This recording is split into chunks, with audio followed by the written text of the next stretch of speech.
All right, let's just dive right in. We all want financial freedom, right? But what if the whole path we've been taught, chasing more, earning more, is kind of wrong? Today, we're gonna break down a practical, minimalist approach that could completely change your relationship with money. You know, I used to believe this 100%. It just seems so logical. Get the raise, land the promotion, make more money, and all that financial stress would just poof, disappear. That was the whole game plan. But here's the thing that drove me crazy. My income did go up, I worked for it, I got those opportunities, but somehow every single month still felt tight. I'd get to the end of the month and think, where did it all go? Sound familiar? Well, it turns out there was a massive hidden leak in the whole system. And that right there is the core of the problem, the more money trap. It's this vicious cycle that so many of us get caught in without even noticing it. We work harder so we can earn more, only to find our expenses magically rise right alongside our income. And that was the big painful realization.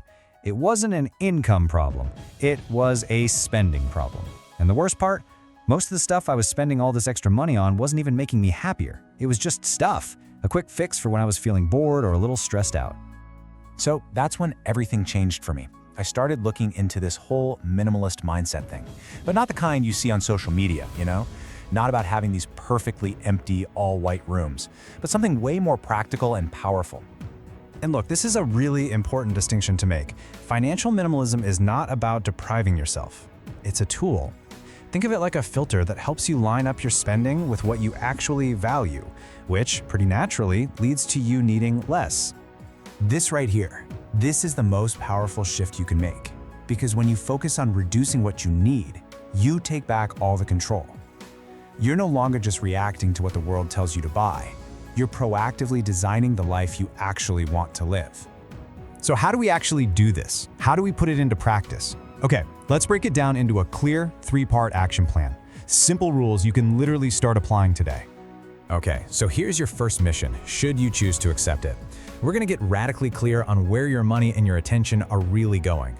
First, you're gonna audit every single subscription and recurring charge.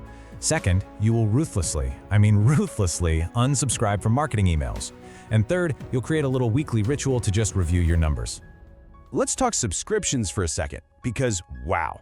After I did my own audit, I found I was paying for stuff I hadn't even used in months. It added up to almost $60 a month. That's over $700 a year just gone, for nothing. These things are designed to be forgettable, so you have to be intentional about finding them. And then you've got the marketing emails. I counted one week, 93 of them. 93! Each one is like this tiny little manufactured moment of want, creating a desire for something that didn't even exist in your brain 2 seconds earlier. So unsubscribing isn't about cleaning your inbox. It's about shutting off the trigger for impulse buys. Okay, let's get really honest with ourselves for a minute. Think about the last thing you bought that you didn't strictly need. What was the real feeling behind it? Were you bored, stressed, feeling a bit down? So often we're just using shopping to try and solve an emotional problem, but that fix never lasts. Naming the real emotion, that's the first step to breaking the cycle. And that leads us right into the next crucial part of the plan. You have to realize that your attention and your money, they are deeply, deeply connected. Every hour you spend scrolling through content designed to make you feel like you're not enough is an hour you are actively working against your own financial goals. So, ask yourself this. When you're scrolling, which accounts leave you with that kind of restless, empty feeling? You know, the one that makes you feel like your life is just missing something. That feeling is not an accident. That dissatisfaction is the product they are selling. Because guess what? People who are genuinely content don't need to buy nearly as much stuff. And the fix is pretty simple, but it's definitely not easy.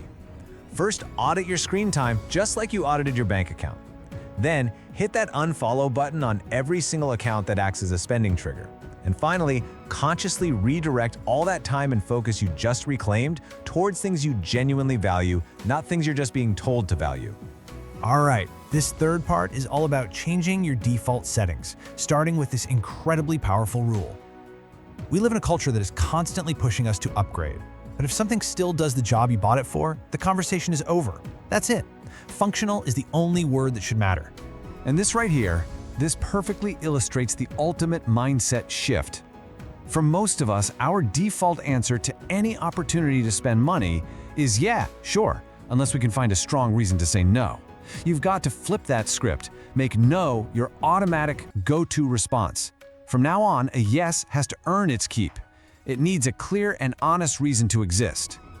Okay, so what's the real payoff here? What actually happens when you start living by these rules?